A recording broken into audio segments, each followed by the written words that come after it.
ఉషోదయం ప్రేమించు కాపరి ఉషా కిరణాలు ఉదయకాలపు వాక్య ధ్యానమునకు మిమ్మల్ని ఆహ్వానిస్తున్నాం. ప్రార్థన. మా స్థుతులకు కారణభూతుడు అయిన గొప్ప దేవ, ఈ ఉదయకాలమున నీ వాక్యము కోసం వచ్చి ఉన్నాం తండ్రి. మా ఒక్కొక్కరితో మీరు మాట్లాడు, మా అవసరతలను నాయన నువ్వు వెరుగుదువు. నీ వాక్యము ద్వారాగా మాకు వాటిని నాయన అనుగ్రహించి సంపూర్ణము చేయమని వేడుకుంటున్నాం. నీ కృపలో నడిపించండి.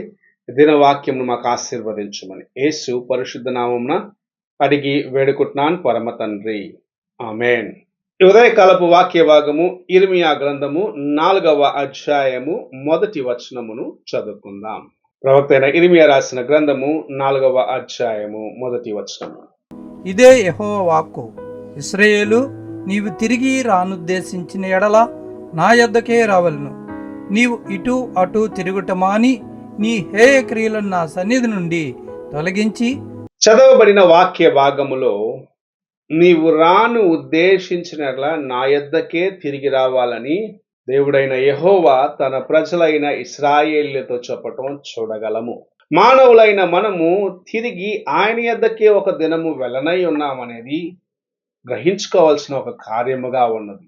అయితే ఆయన యొద్దకు నీవు తిరిగి వెళ్ళాలంటే ప్రభు నీ ముందు ఒక కార్యమును ఉంచి ఉన్నది. అదేమిటంటే నీ హేయ క్రియల అన్నిటినీ విడిచిపెట్టి నా వైపు తిరిగి రమ్మంటున్నాడు.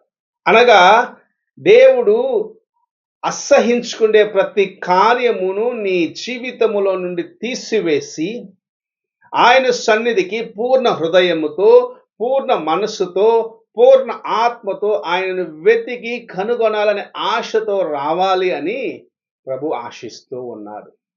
చాలాసార్లు నేను దేవునికి సమీపముగా ఉన్నాను అనుకుంటున్నాం, కానీ మన హృదయములు దేవునికి చాలా దూరముగా ఉంటున్నాయి. నేను దేవుని బిడ్డనని చెప్పుకునే వ్యక్తి యొక్క జీవితములో లోకము అలాగనే స్థిర నివాసము చేస్తూ ఉంటుంది. లోక కార్యములు, దేవునికి అయిష్టమైన కార్యములు, వేటిని చూసి దేవుడు దుఃఖిస్తున్నాడు, అలాంటి కార్యములను దాచిపెట్టుకొని నేను దేవుని కుమారుణ్ణి, నేను దేవుని బిడ్డను అని వారు అనేకులు ఈ దినములో ఉంటున్నారు. అలాంటి వారిని ప్రభు ఈ ఉదయకాల సమయంలో ఆయన యొద్దకు ఆహ్వానిస్తున్నాడు. అదే సమయమున వారిని హెచ్చరిస్తూ ఉన్నాడు. అదేమిటి? నీ హేయ క్రియలన్నిటినీ విడిచి నా యొద్దకే తిరిగి రమ్ము.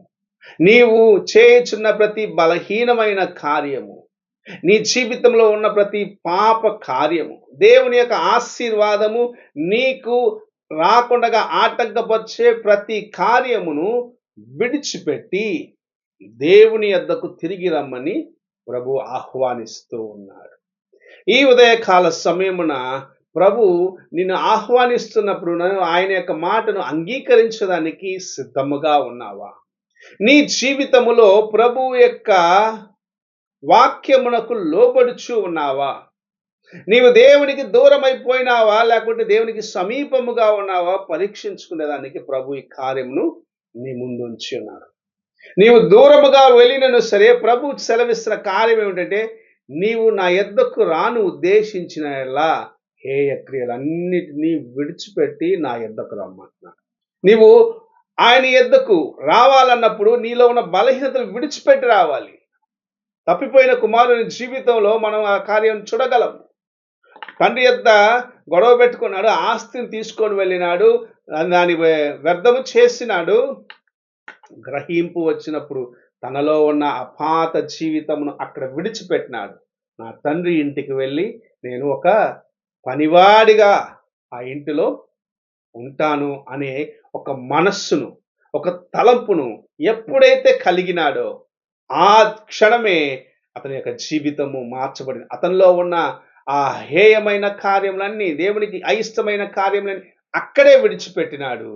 తండ్రి యొద్దకు వచ్చినాడు. తండ్రి అతన్ని కుమారుడిగా స్వీకరించినాడు. నిన్ను నన్ను కూడా ప్రభు అలాగు చేయాలన్నదే ఆశిస్తున్నాడు. అందుకే మనతో మాట్లాడుచూ ఉన్నాడు.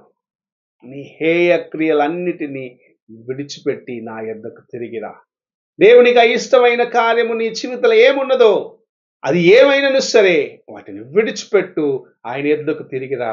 ఆయన నిన్ను తన యొక్క రాజ్యములో వారసుడిగా చేసుకునేదానికి, తన కృపను నీ మీద సంపూర్ణముగా కుమ్మరించేదానికి ఆశ కలిగి ఉన్నాడు.